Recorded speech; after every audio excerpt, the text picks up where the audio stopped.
হুম। আউযু বিল্লাহি মিনাশ শাইতানির রাজিম বিসমিল্লাহির রহমানির রহিম আলহামদুলিল্লাহ আসসালাতু ওয়াসসালামু আলা রাসূলিল্লাহ ওয়া আলা আলিহি ওয়া সাহবিহি ওয়া মান ওয়ালা রব্বানা জিদনা ইলমা রব্বি ইশরাহ লি সাদরি ওয়া ইয়াসসির লি আমরি ওয়াহলুল উকদাতাম মিন লিসানি ইয়াফকাহু কওলি রব্বি ইয়াসসির ওয়া লা তুআসসির ওয়া তাম্মিম আলাইনা বিল খায়র আল্লাহুম্মা বারিক লানা ফিমা রাযাকতানা ওয়া কিনা আযাবান নার اللهم صل وسلم على نبينا محمد اللهم علمنا ما ينفعنا وانفعنا بما علمتنا وزدنا علما يا رب العالمين سبحانك لا علم لنا إلا ما علمتنا إنك أنت العليم الحكيم আসসালামু আলাইকুম ওয়া রাহমাতুল্লাহি ওয়া বারাকাতুহু। প্রিয় বোনেরা, সবাইকে আবারও আমন্ত্রণ জানাচ্ছি আমাদের দোয়া সিরিজে। আজকে আমাদের ইনশাআল্লাহ এই সিরিজের সেকেন্ড পর্ব।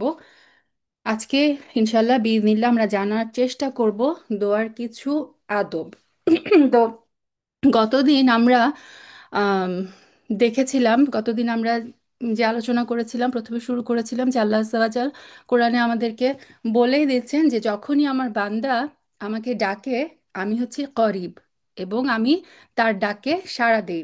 এবং সূরা গফিরে আল্লাহ সুবহানাহু ওয়া তাআলা আমাদেরকে আদেশ করেছেন যে তোমরা আমাকে ডাকো, উদউনি আস্তাজিব লাকুম, আমি তোমার ডাকে অবশ্যই সাড়া দেব। আজকে আমরা দেখব যে আম, আমরা আমরা তো দেখলাম যে দোয়া হচ্ছে একটা ইবাদত, দোয়া হুয়াল ইবাদা, রাসূল সাল্লাল্লাহু আলাইহি সাল্লাম আমাদেরকে বলেছেন। সো দোয়াটা আমরা নিজের জন্য তো করবই ইবাদত হিসেবে। আজকে আমরা জানবো যে আমরা অন্যের জন্য কেন দোয়া করব। কারণ এটাও আমরা হাদিস থেকে এবং কোরআন থেকে দেখতে পাই যে কোরআনে আল্লাহ সুবহানাহু ওয়া তাআলা আমাদেরকে নির্দেশ দিয়েছেন যে তুমি অন্যদের জন্য দোয়া করো। এটা কেন করব? কারণ এটা হচ্ছে একজন মুমিন বান্দার আখলাক। সূরা হাসর যদি আমরা দেখি, এই আমার মনে হয় সূরা হাসরের এই 10 নম্বর আয়াতের এই দোয়াটা আমাদের সবার মুখস্থ, যেখানে আল্লাহ আমাদেরকে শিখিয়ে দিচ্ছেন যে আমরা যেন বলি রব্বানা ইগফির লানা ওয়া লি ইখওয়ানিনা আল্লাযীনা সাবাকুনা বিল ঈমান ওয়া লা তাজআল ফি কুলুবিনা গিল্লাল লিল্লাযীনা আমানু রব্বানা ইন্নাকা রাউফুর রহিম। মানে রব্বানা, হে আমাদের রব, ইগফির লানা, আপনি আমাদেরকে ক্ষমা করে দিন। নিজের জন্য ক্ষমা করার দোয়া করার পরে আমরা কার জন্য দোয়া করছি? ওয়াল ইখওয়ানিনা, এবং আমাদের সমস্ত ভাইদেরকে, ভাই বোন মানে আমাদের সমস্ত মুসলিম উম্মাকে। কারা? আল্লাযীনা সাবাকুনা বিল ঈমান, যারা ঈমানের ক্ষেত্রে আমাদের অগ্রগামী হয়েছে, যারা ঈমানের আমাদেরকে মানে আমাদের আগে যারা চলে গেছে। ওয়ালা তাজআল ফি কুলুবিনা, এবং আমাদের অন্তরে আপনি রেখেন না কোনো গিল। গিল মানে হচ্ছে হিংসা বিদ্বেষ। তার মানে অপর কোনো মুসলিমের জন্য, অপর কোনো মুসলিম মুমিন ভাই বোনের জন্য আমাদের অন্তরে যেন কোনো গিল, কোনো হিংসা বিদ্বেষ না থাকে, সেটার জন্য আমরা এখানে দোয়া আল্লাহ সুবহানাহু ওয়া তাআলা আমাদেরকে শিখিয়ে দিচ্ছেন। আমরা যদি একটু হাদিস থেকে আসি, যে রাসূল সাল্লাল্লাহু আলাইহি সাল্লাম বলেছেন, এটা এই হাদিসটা হচ্ছে উম্মু দারদা, আবু দারদা রাদিয়াল্লাহু তাআলা আনহু থেকে বর্ণনা করছেন যে রাসূল সাল্লাল্লাহু আলাইহি সাল্লামকে তিনি বলতে শুনেছেন, যেই লোক তার ভাইয়ের অনুপস্থিতিতে তার জন্য দোয়া করে, তার জন্য একজন নিয়োজিত ফেরেশতা থাকে, যিনি আমিন বলতে থাকে আর বলে তোমার জন্য অনুরূপ। হাদিসটার কথা যদি আমরা খেয়াল করি, একজন মুসলিম তার অনুপস্থিতিতে, অন্য কোনো ভাইয়ের অনুপস্থিতিতে তার জন্য দোয়া করছে, মানে আমি এমন একজন কারোর জন্য দোয়া করছি যে আমার সামনে নাই, বা সে জানে না যে আমি তার জন্য দোয়া করছি, তার অজান্তে আমি যখন অন্য কোনো মুসলিমের জন্য দোয়া করব, এর ফজিলত কি? আল্লাহ সুবহানাহু ওয়া তাআলা এমন দোয়াকারী বান্দার জন্য একজন ফেরেশতা নিয়োজিত করে দেন, যেই ফেরেশতা, আমি যদি আরেকজনের জন্য দোয়া করি তার অনুপস্থিতিতে, আমার দোয়া করা শেষ হলে ফেরেশতা সেই দোয়াতে বলে আমিন। আর ফেরেশতা বলে তোমার জন্য অনুরূপ, মানে তোমার জন্য সেম। তার মানে ধরেন আমি দোয়া করলাম যে আল্লাহ আমার এই বোনের বাচ্চাটাকে তুমি একজন নেক সন্তানে পরিণত করো, তাহলে ফেরেশতা আমার জন্য দোয়া করবে যে আল্লাহ আমিন, এবং তোমার জন্য মানে ফেরেশতা আমার জন্য দোয়া করবে যে আমার বান্দা, আমার সন্তানও যেন নেক সন্তান হয়। তো স্কলাররা এটাও বলেন যে আপনি যদি কোনো একটা জিনিস, কোনো নিজের জন্য কোনো কিছু একটা চান, নিজের কোনো নিড যদি থাকে, আপনার অপর কোনো মুসলিম ভাই বা বোনের জন্য আপনি সেই দোয়াটা করেন। বিকজ আমরা যদি আরেকজনের জন্য দোয়া করি, ফেরেশতা এই সেম দোয়াটা আমার জন্য করবে। এবং আমরা জানি যে ফেরেশতারা তো নিষ্পাপ, ফেরেশতারা গুনাহ করতে পারে না। সো ফেরেশতাদের দোয়া কবুলের চান্স কিন্তু অনেক বেশি। সো আপনি নিজের জন্য যেই জিনিসটা চাবেন, একটা ট্রিক, সেই দোয়া কবুলের একটা টেকনিক হচ্ছে আপনি অন্যজনের জন্য সেই দোয়াটা চাইতে থাকেন। এবং আরেকটা হাদিস আছে, সুবহান আল্লাহ, রাসূল সাল্লাল্লাহু আলাইহি সাল্লাম বলেছেন, এটা একটা হাসান হাদিস, যে যে কেউ কোনো মুমিন মুমিনাতের জন্য ক্ষমা চাইতে থাকে, আল্লাহ কি করবেন, সে যতজনের জন্য ক্ষমা চাইলো, সেই সবার মানুষ কাউন্ট করে করে আল্লাহ তার জন্য একটা, তার আমলনামা একটা হাসানা লিখে দিবেন। Allah will record a good deed for him by each man and women. সুবহান আল্লাহ। তাহলে চিন্তা করেন, আমি যদি দোয়া করি যে আল্লাহ তুমি আমাকে এবং এই পৃথিবীতে যত মুমিন মুমিনাত আছে, জীবিত এবং মৃত, সবাইকে তুমি ক্ষমা করে দাও। জাস্ট সিম্পল এই কথাটুকু যদি আমি অন্তর থেকে বলি, আল্লাহ সুবহানাহু ওয়া তাআলা এই দোয়াটা যখন কবুল করে নিবেন, পৃথিবীতে যত মুসলিম আছে, হ্যাঁ, এখন হচ্ছে অ্যারাউন্ড 2 বিলিয়ন মুসলিম, যারা হচ্ছে মানে মাটির উপরে, আর মাটির নিচে মৃত যে কবরে শায়িত যে কত বিলিয়ন মিলিয়ন মুসলিম আছে সেটা কিন্তু আমরা জানিও না। এই সবার কাউন্ট করে অতটুকু, অতগুলো হাসানা কিন্তু আপনার আমলনামায় যোগ হয়ে যেতে পারে, শুধুমাত্র অন্যের জন্য দোয়া করলে। সো বোনেরা, আমরা সব সময় যখন দোয়া করব, নিজের জন্য তো দোয়া করব, তার সাথে সাথে আমার আশেপাশে, আমার ফ্যামিলি, আমার আশেপাশের আমার নেইবার, আমার বন্ধু বান্ধব সবার সাথে, এবং সাথে পুরা মুসলিম উম্মার জন্য দোয়া করব। এখন আমাদের স্পেশাল দোয়ার দরকার হচ্ছে আমাদের গাজায় এবং পৃথিবীতে যে সমস্ত জায়গায়, কাশ্মীরে বলেন, সুদানে বলেন, আফগানিস্তান, সমস্ত জায়গায় যেখানে যেখানে আমাদের মুসলিম উম্মা, মুসলিম ভাই বোনেরা নির্যাতিত হচ্ছে, নিপীড়িত হচ্ছে, তাদের জন্য দোয়া করতে আমরা কখনো যেন না ভুলি। তাদের জন্য দোয়া করবেন, এটার মধ্যে ফায়দা কিন্তু আপনারই হবে। সবার জন্য, আপনি যতজনের জন্য দোয়া করছেন, একটা একটা করে হাসানা কিন্তু আল্লাহ সুবহানাহু ওয়া তাআলা আপনার আমল নামায় লিখে দিচ্ছে। এবং বলা হয় যে আরেকজনের জন্য দোয়া করলে এটা কি করে, আমাদের অন্তরের যে, আমাদের কলবের যে ময়লা, আমাদের অন্তরের ময়লা পরিষ্কার করে আরেকজনের জন্য দোয়া করলে। এবং এটাতে উম্মার মধ্যে যে পারস্পরিক বন্ধন, সেটা দৃঢ় হয়। কারো জন্য যদি আপনার মনের মধ্যে কোনো হিংসা আসে কোনো কিছু নিয়ে, স্কলাররা বলে তার জন্য বেশি বেশি দোয়া করতে। কারণ আমরা জানি যে হিংসা করা এটা হচ্ছে হারাম। আমি আরেকজনের, মানে যে হাসাদ যে মনের মধ্যে আমাদের চলে আসে অনেক সময়, এটা করা হচ্ছে, এটা আমার অন্তরের একটা ব্যাধি। এটা দূর করার একটা উপায় হচ্ছে তার জন্য, অপরের জন্য বেশি বেশি দোয়া করা। আমি যদি দেখতে পাই যে হ্যাঁ, আমার একটা জিনিসের অভাব আছে, কিন্তু আমারই অন্য একটা বোন হয়তো আল্লাহ সুবহানাহু ওয়া তাআলা তাকে ওই নিয়ামতটা অনেক বেশি দিয়েছেন, তখন আমি কখনো ওই আমার মনের মধ্যে যাতে হাসাদ না চলে আসে যে আল্লাহ আমার নাই, ওর এত কেন আছে, না। আমি কি করব, আমার নিজের জন্য এবং তার জন্য আরো বারাকার দোয়া করব, যে আল্লাহ তুমি তাকে আরো বারাকা দাও, আমাকেও তুমি বারাকা দাও। এটা হচ্ছে একজন মুসলিমের ক্যারেক্টার। সো আমরা পরস্পর সবসময়ই আরেকজনের জন্য দোয়া করতে আমরা কখনো মানে কৃপণতা করব না দোয়া করার ব্যাপারে আমরা, ইনশাআল্লাহ। আমি এটা গতদিনও বলেছিলাম যে দোয়া হচ্ছে একটা মুসলিমের মুমিনের সবচেয়ে বড় হাতিয়ার, এটা হচ্ছে সবচেয়ে শক্তিশালী হাতিয়ার। হ্যাঁ, এবং এটা এমন একটা হাতিয়ার যেটা কেউ কখনো আমার কাছ থেকে ছিনিয়ে নিতে পারবে না। যতক্ষণ আমার নিঃশ্বাস আছে ততক্ষণ এই দোয়া করার নিয়ামতটা কেউ আমার কাছ থেকে ছিনিয়ে নিতে পারবে না। কোরআনে আমরা যদি দেখি যে প্রত্যেকটা নবী, প্রত্যেকটা নবী যখনই কোনো বিপদে পড়েছেন, তারা কি করেছেন, আল্লাহকে ডেকেছেন। সূরা আনবিয়াতে যদি আপনারা 76 থেকে অ্যারাউন্ড 93 পর্যন্ত আয়াতগুলো জাস্ট একটু পড়েন, অসাধারণ অসাধারণ। দেখেন, আমি জাস্ট এক্সাম্পলের জন্য বলছি, আউযুবিল্লাহি মিনাশ শাইতানির রাজিম। 76 নম্বর আয়াতে নূহ আলাইসাল্লামের কথা বলা হচ্ছে, যে নূহ আলাইসাল্লামকে যখন তার কওম মানে জুলুম নিপীড়ন করলো এবং তাকে মৃত্যুর হুমকি দিল, নূহ আলাইসাল্লাম কি করলেন, ওয়া নূহান ইয নাদা মিন ক্বাবলু, নূহ যখন তার আল্লাহকে মানে ডাকলো, নাদা মানে ডাকা, দোয়া করা, নূহ আলাইসাল্লাম যখন ডাকলো, দোয়া করলো, আল্লাহ সাথে সাথে বললেন একই আয়াতে, ফাস্তাজাবনা লাহু, আমরা, আমি কি করলাম, তার ডাকে সাড়া দিলাম। নূহ আলাইসাল্লাম আল্লাহকে ডাকলেন, আল্লাহর সাথে সাথে, ফা মানে ইনস্ট্যান্টলি, সাথে সাথে আল্লাহ সুবহানাহু ওয়া তাআলা কি করলেন, তার ডাকে সাড়া দিলেন, তার দোয়া কবুল করে নিলেন, ফানাজ্জাইনাহু, এবং আমরা তাকে রক্ষা করলাম, ওই বিপদ থেকে রক্ষা করলাম। তারপরে এখানে দাউদ আলাহিসাল্লাম, সুলাইমান আলাহিসাল্লামের কথা বলা হয়েছে। তারপরে 83 নম্বর আয়াতে আইয়ুব আলাহিসাল্লামের কথা বলা হচ্ছে।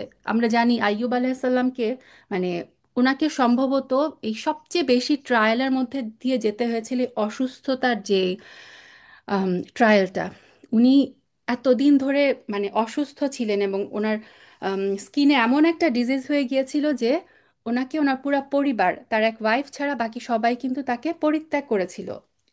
তো আইয়ুব আলাহিসাল্লাম এত দীর্ঘদিন অসুখে ভোগার পরে আইয়ুব আলাহিসাল্লাম যখন আল্লাহকে ডাকলেন, আল্লাহ বলছেন ওয়া আইয়ুবা ইদ নাদা রব্বাহু, আইয়ুব যখন তার রবকে ডাকলো, আইয়ুব আলাহিসাল্লাম যখন তার রবের কাছে দোয়া করলো, আন্নি মাসানিয়া দুররু ওয়া আনতার হ্যামুর রাহিমিন, এই দোয়াটা আমরা সবাই পড়ি তাই না, যে আমি দুঃখে কষ্টে নিপতিত হয়েছি, আর আল্লাহ তুমি তো আর রহমান, তুমি তো আর হ্যামুর রাহিমিন, দয়ালুদের মধ্যে সবচেয়ে বড় দয়ালু। আইয়ুব আলাহিসাল্লাম যখন তার রবকে শুধু এই কথাটুকু বললেন, আল্লাহ সাথে সাথে বললেন ফাস্তাজাবনা লাহু, আমি সাথে সাথে আইয়ুবের দোয়ার জবাব দিলাম।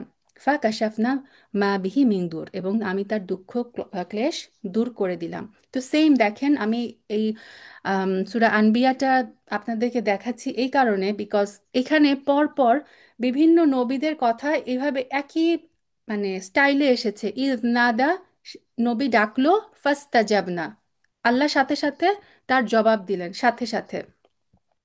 তারপরে যে জান্নুন, জান্নুন হচ্ছে যে মাছওয়ালা, মানে ইউনুস আলাইহিসসালামের কথা 87 নম্বর আয়াতে এসেছে যে বা ইজ বা ওয়াজান্নুনি ইজ জাহাবা, মানে সময় স্বল্পতার কারণে আমি পুরাটা পড়ছি না, এই যে ফানাদা, যখন সে ডাকলো, জান্নুন মানে ইউনুস আলাহিসাল্লাম যখন তার রবকে ডাকলো, ফি জুলুমাত, অন্ধকারের, যেটা ইউনুস আলাহিসাল্লাম রাতের অন্ধকারে, সমুদ্রের গভীর অন্ধকারে, মাছের পেটের অন্ধকার, 3 লেয়ার অফ ডার্কনেসের ভিতর থেকে ইউনুস আলাহিসাল্লাম যখন ডাকলেন, ফানাদা, যখন সে ডাকলো, কি বলে ডাকলেন?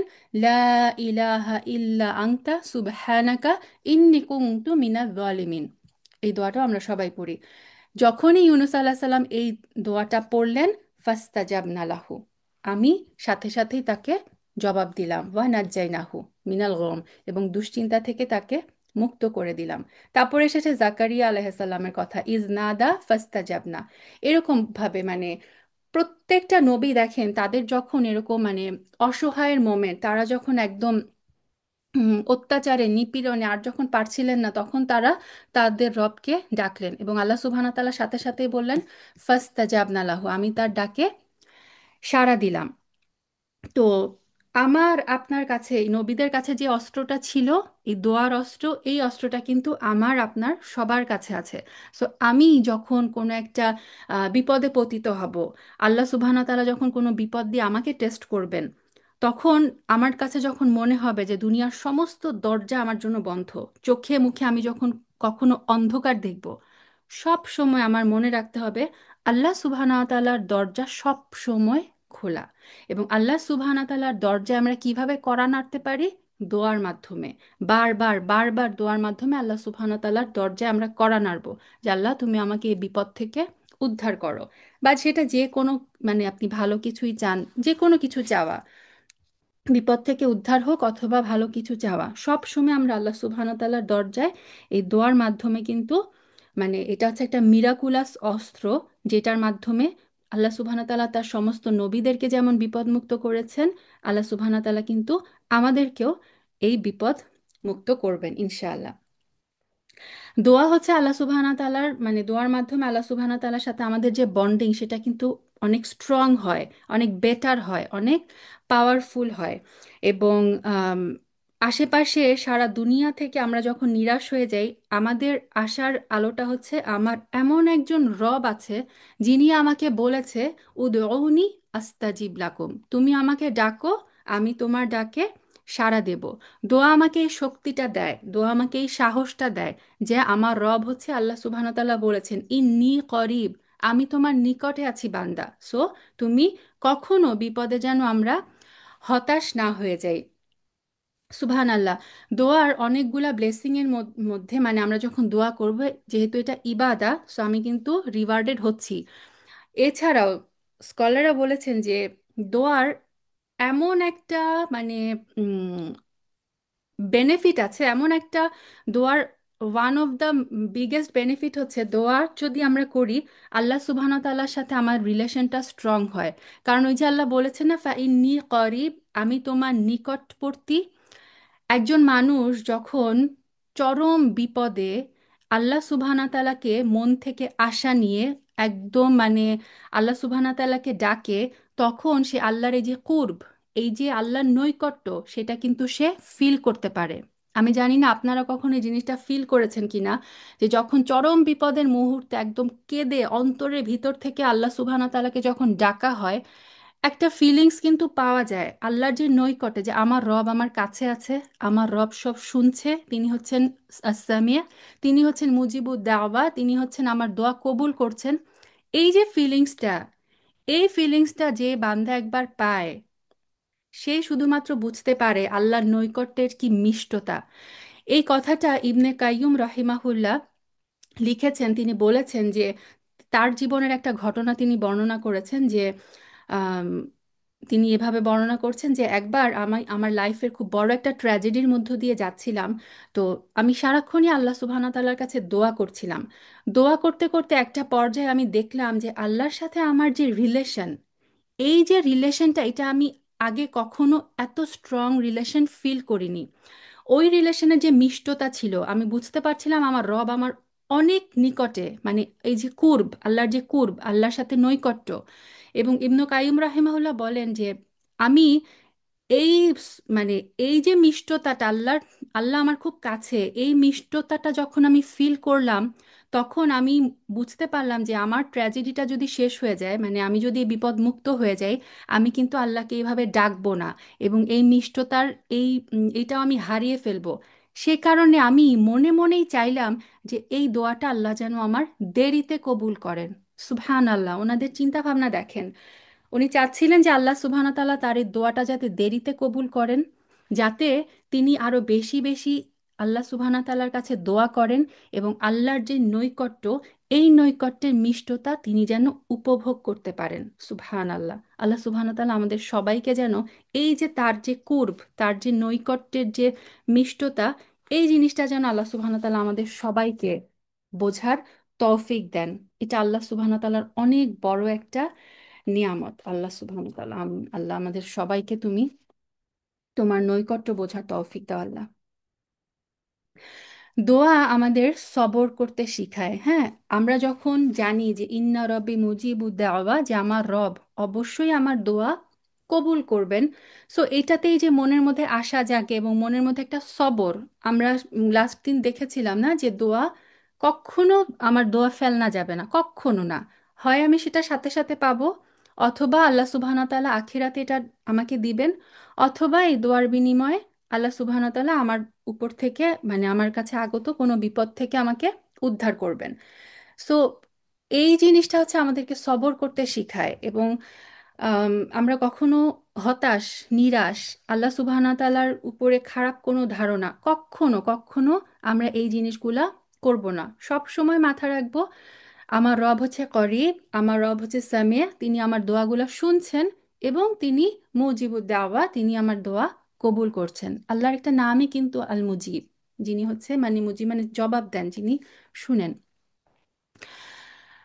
আচ্ছা, এখন একটা কনসেপ্টে আসি, যেটা হচ্ছে কদর। দোয়া, একমাত্র দোয়াই হচ্ছে মানুষের কদর চেঞ্জ করতে পারে। কদর হচ্ছে, কদরে আমরা সবাই বিশ্বাস করি, কদরে বিশ্বাস করা হচ্ছে ইমানের একটা পিলার। এবং রাসূল সাল্লাল্লাহু আলাইহি সাল্লাম বলেছেন যে নেক কাজ ব্যতীত অন্য কিছুতে আয়ু বৃদ্ধি পায় না, এবং দোয়া ব্যতীত তাকদীর পরিবর্তন করা যায় না। তার মানে আল্লাহ সুবহানাহু ওয়া তাআলা আমার তাকদীরে কি লিখে রেখেছেন, সেটাও কিন্তু আমি চেঞ্জ করতে পারি আমার দোয়ার মাধ্যমে, একমাত্র দোয়ার মাধ্যমে। দোয়া ছাড়া অন্য কোনো কিছু তাকদীর চেঞ্জ করতে পারে না। তাকদীরের ব্যাপারটা একটু যদি আসি, যে তাকদীরের পাঁচটা লেভেল আছে। পাঁচটা লেভেলে আমাদের তাকদীরগুলো লেখা আছে। একদম হাইয়েস্ট লেভেল হচ্ছে, যেটা হচ্ছে লাউহেল মাহফুজে লেখা, যেটা হচ্ছে মানে আল্লাহ সুবহানাহু ওয়া তাআলা সমস্ত সৃষ্টির পূর্বে, 50,000 বছর পূর্বে তিনি সব কিছুর তাকদির একদম কিয়ামত পর্যন্ত যা কিছু হবে সব কিছু লাউহে মাহফুজে কিন্তু তিনি লিখে রেখেছেন। একটা বর্ণনা এসেছে আল্লাহ সুবহানাহু ওয়া তাআলা সর্বপ্রথম কলমকে সৃষ্টি করেন। কলমকে সৃষ্টি করে তিনি বলেন যে কলমকে হুকুম করেন তুমি লিখো, এবং কলম সৃষ্টির শুরু থেকে একদম কিয়ামত পর্যন্ত যা কিছু হবে সেটা লিখে ফেলেছে। সেটা জমা আছে লাউহে মাহফুজে। ওইটা হচ্ছে একদম হাইয়েস্ট লেভেল অফ তাকদির। হ্যাঁ, এই তাকদিরটা একমাত্র আল্লাহ সুবহানাহু ওয়া তাআলা জানে, এটা সম্পর্কে আর কেউ জানে না। একমাত্র আল্লাহ সুবহানাহু ওয়া তাআলার নলেজে আছে এই তাকদিরটা। এইটা কখনো চেঞ্জ হয় না। এটা কেয়ামত পর্যন্ত কি হবে আল্লাহ এখানে লিখে রেখেছেন। কদরের সেকেন্ড লেভেল হচ্ছে যেই দিন আল্লাহ সুবহানাহু ওয়া তাআলা, এটাকে বলা হয় ইয়াউমুল মিসাক, যেদিন আল্লাহ সুবহানাহু ওয়া তাআলা আদম আলাইহিস সালামকে সৃষ্টির পরে তার থেকে যে সমস্ত রূহ গুলাকে সৃষ্টি করলেন, সেই দিন আল্লাহ সুবহানাহু ওয়া তাআলা ডিসাইড করে ফেলেছিলেন কারা প্যারাডাইস মানে কারা জান্নাতে যাবে, কারা হচ্ছে জাহান্নামে যাবে। এইটা হচ্ছে সেকেন্ড লেভেল অফ কদর লেখা হয়েছিল। থার্ড লেভেল অফ কদর হচ্ছে কদর আল হায়াত, যেটা হচ্ছে মানে লাইফ, প্রত্যেকটা ব্যক্তির লাইফ টাইম কদর, তার জীবনের কদর।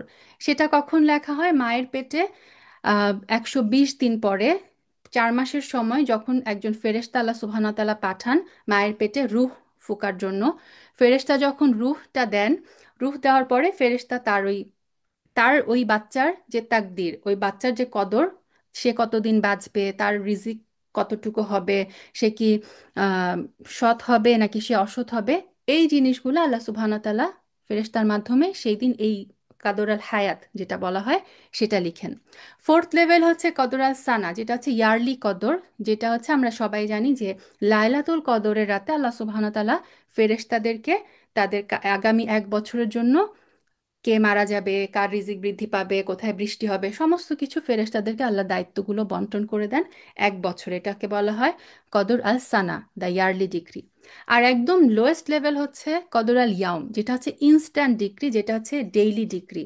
এটা হচ্ছে আল্লাহ সুবহানাহু ওয়া তাআলা ইনস্ট্যান্টানিয়াসলি মানে কিছু জিনিস চেঞ্জ করেন। এই আমরা যে দোয়ার মাধ্যমে কদর চেঞ্জ করতে পারি, দোয়ার মাধ্যমে আমরা এই লোয়েস্ট লেভেলের কদরটা চেঞ্জ করতে পারি। ডেইলি যে ডিগ্রিটা হচ্ছে, এই এই লোয়েস্ট লেভেলের কদরটা শুধুমাত্র আমরা চেঞ্জ করতে পারি দোয়ার মাধ্যমে। এটা মানে কি? এটা যদি আমি খুব সহজ, কদরের বিষয়টা আসলে এক্সপ্লেন করা খুব ডিফিকাল্ট।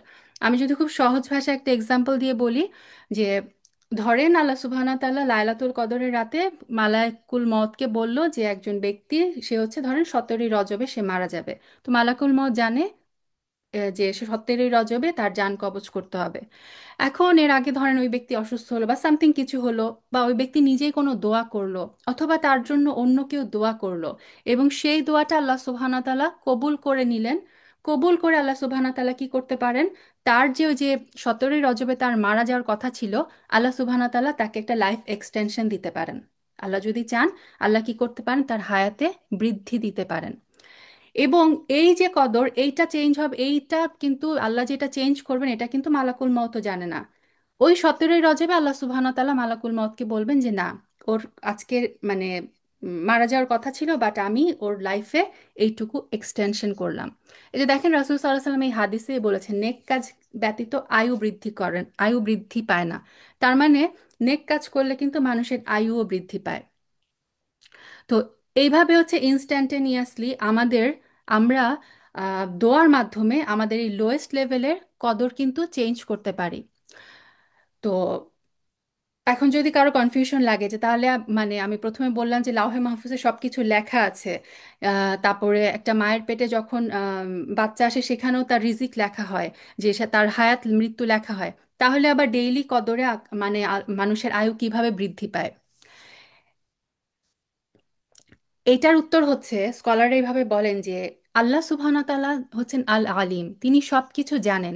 এবং লাউহে মাহফুজে ওইটাও আল্লাহ সুবহানাহু ওয়া তাআলা লিখে রেখেছেন যে এই ব্যক্তির আয়ু হবে এত, তারপরে তার কারো দোয়ার মাধ্যমে তার আয়ুটা আমি এতটুকু বৃদ্ধি করব। মানে আল্লাহ যে কদর চেঞ্জ করবেন, এটাও কিন্তু লাউহে মাহফুজে লেখা আছে।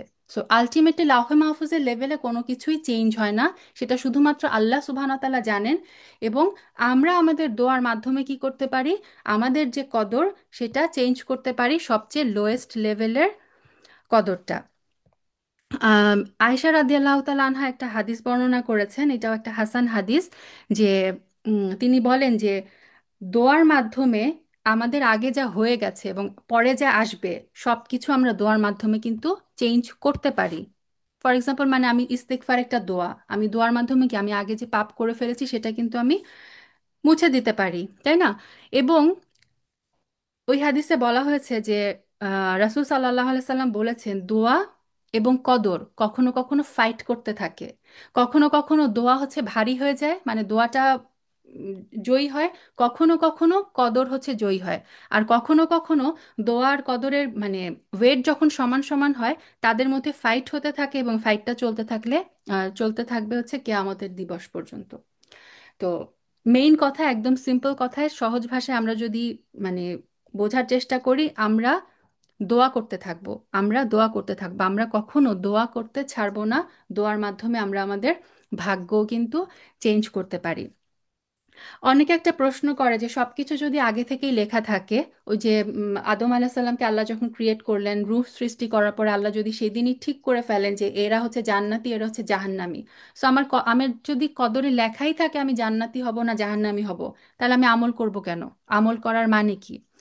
ঠিক এই সেম কথাটাই রাসূল সাল্লাহ আলাইসাল্লামকে একজন সাহাবী প্রশ্ন করেছিল। সুনানে আবু দাউদের 4996 নাম্বার হাদিস, সহি হাদিসে এসেছে। তো ওই ব্যক্তি যখন রাসূল সাল্লাহ আলাইহি সাল্লামকে বললেন, ইয়া রাসূলাল্লাহ, আমরা যেটা করি সেটা কি পূর্বে নির্ধারিত, মানে সেটা কি কদর অনুযায়ী করি নাকি সেটা স্বয়ংক্রিয়ভাবে ঘটে? রাসূল সাল্লাহ আলাইহি সাল্লাম বললেন, আমাদের আমল পূর্ব নির্ধারিত। তখন ওই লোকটি বলল যে তাহলে আমাদের আমলের মূল্য কি? তাহলে আমরা আমল কেন করব? রাসূল সাল্লাহ আলাইহি সাল্লাম উত্তর দিলেন, জান্নাতীদের জন্য জান্নাতের উপযোগী আমল করা সহজ করে দেওয়া হয়, জাহান্নামীদের জন্য জাহান্নামের উপযোগী আমল করা সহজ করে দেওয়া হয়। মানে হচ্ছে, রাসূল সাল্লাল্লাহু আলাইহি সাল্লামের এই হাদিসের অর্থ হচ্ছে যে তুমি তোমার আমল করো, তুমি তোমার আমল করো, তুমি যদি সৎ আমল করতে থাকো আল্লাহ সুবহানাহু ওয়া তাআলা তোমাকে জান্নাতের পথ দেখিয়ে দিবেন। আর তুমি যদি খারাপ আমল করতে থাকো, জাহান্নামে যাওয়ার রাস্তা আল্লাহ সুবহানাহু ওয়া তাআলা সহজ করে দিবেন। সো এটা কিন্তু ডিপেন্ড করে আমার আপনার আমলের উপরে। আমাদের সবাইকে চেষ্টা করে যেতে হবে আল্লাহ সুবহানাহু ওয়া তাআলা যে নির্দেশ দিয়েছেন কোরআন সুন্নাহর অনুযায়ী আমল করে যাওয়া। রাসূল সাল্লাল্লাহু আলাইহি সাল্লাম কিন্তু এই যে খারাপ যে মানে কদরের যে কদর খৈরিহি বা শাররিহি, আমরা যে আমানতু বিল্লাহি, যে মানে ইমানের যে 6টা পিলারের, তাকদীরের খারাপ এবং ভালো, তাকদীরের খারাপ সিদ্ধান্ত থেকে রাসূল সাল্লাল্লাহু আলাইহি সাল্লাম কিন্তু আমাদেরকে এই খারাপ থেকে মুক্তির দোয়া শিখিয়ে গেছেন। এটা বুখারী মুসলিম দুই হাদিসে এসেছে। আমি দোয়াটা এখানে স্ক্রিনে দেখতে পাচ্ছেন আপনারা। আল্লাহুম্মা ইন্নী আউযু বিকা মিন জাহদিল বালা। আল্লাহুম্মা ইন্নী আউযু বিকা মানে হে আল্লাহ, আমি আপনার কাছে আশ্রয় চাই। মিন জাহদিল বালা, বালা মানে বালা মুসিবত বলি না আমরা, বালা মুসিবত, কঠিন বালার মুসিবত থেকে আমরা আপনার কাছে রক্ষা চাই, আশ্রয় চাই। ওয়া দারকি শাকা, দারকি শাকা মানে হচ্ছে দুর্ভাগ্য, মন্দ ভাগ্য থেকে রক্ষা চাই, আশ্রয় চাই। ওয়াসু ইল কদা, যে আমাদের আজকের আলোচনার সাথে যেটা রিলেটেড, ওয়াসু ইল কদা, সু মানে খারাপ, মন্দ ফয়সালা থেকে, আমার তাকদিরের যে মন্দ ফয়সালা, আপনি যদি আমার তাকদিরে মন্দ কোনো ফয়সালা করে থাকেন, ইয়া আল্লাহ আমি আপনার কাছে সেটা থেকে আশ্রয় চাই। ওয়া শামাতাতিল আদা, এবং আমার কষ্টের শত্রুদের উল্লাস করা থেকে। তার মানে আমরা বুঝলাম যে সবসময় আমরা আমাদের কদরের খারাপটা থেকে আল্লাহ সুবহানাহু ওয়া তাআলার কাছে আশ্রয় চাবো, এবং সব কিছুর জন্য আমরা আল্লাহ সুবহানাহু ওয়া তাআলার কাছে দোয়া চাইতে থাকবো, বিকজ আমার দোয়ার মাধ্যমে কিন্তু আমি আমার কদর চেঞ্জ করতে পারি। আচ্ছা, এখন চলে আসি আমরা আম, দোয়ার কিছু আদব, দোয়ার কিছু আদব। ধরেন দুইজন মানুষ পাশাপাশি বসে সেম দোয়া করছে, সেম দোয়া করছে, কিন্তু দুইজন মানুষ পাশাপাশি বসে সেম দোয়া করছে, কিন্তু তাদের দোয়া কিন্তু সেম লেভেলে কবুল হবে না। তাদের দোয়া কবুলের যে চান্স, সেটা হচ্ছে ডিপেন্ড করবে তাদের বিশ্বাসের উপর, তাদের ইমানের উপরে।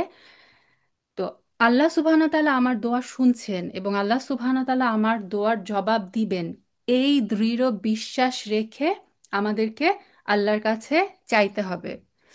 স্কলাররা বলেছেন যে দোয়ার রেসপন্সটা হবে এই ইমানের সাথে প্রপোর্শনাল। যার বিশ্বাস যত দৃঢ় হবে তার দোয়া কবুলের চান্স হচ্ছে তত বেশি। সুফিয়ান ইবনে আহ, সুফিয়ান ইবনে উয়াইনা, তিনি ছিলেন ইমাম বুখারীর টিচার। তিনি বলেছেন যে, ও মুসলিমরা, ও পাপী বান্দারা, আল্লাহর পাপী বান্দারা, আল্লাহর কাছে ইবলিস যখন দোয়া করেছে, ইবলিসের দোয়াও তো আল্লাহ কবুল করেছে।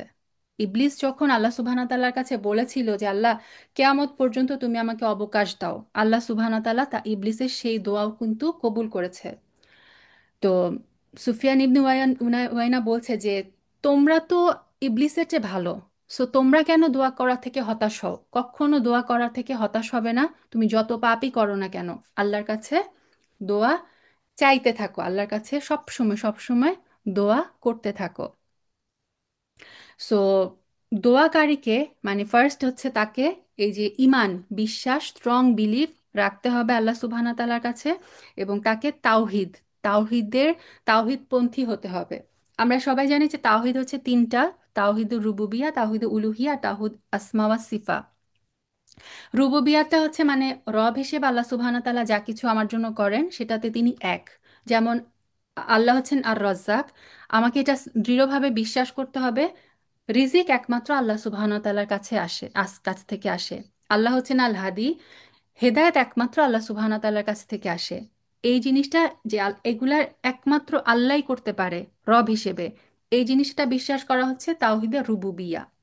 তাওহিদে উলুহিয়াত হচ্ছে, আমি একমাত্র আল্লাহ, লা ইলাহা ইল্লাল্লাহ, আল্লাহ ছাড়া আমার আর কোনো ইলাহ নাই, আমি একমাত্র আল্লাহরই, আল্লাহর জন্য ইবাদত করব, এটা হচ্ছে তাওহিদুল উলুহিয়া।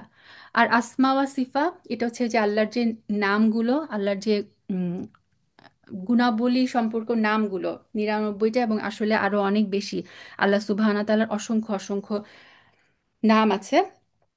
তো আল্লাহ সুবহানাহু ওয়া তাআলার এই সমস্ত সিফাতগুলো একমাত্র আল্লাহর জন্য।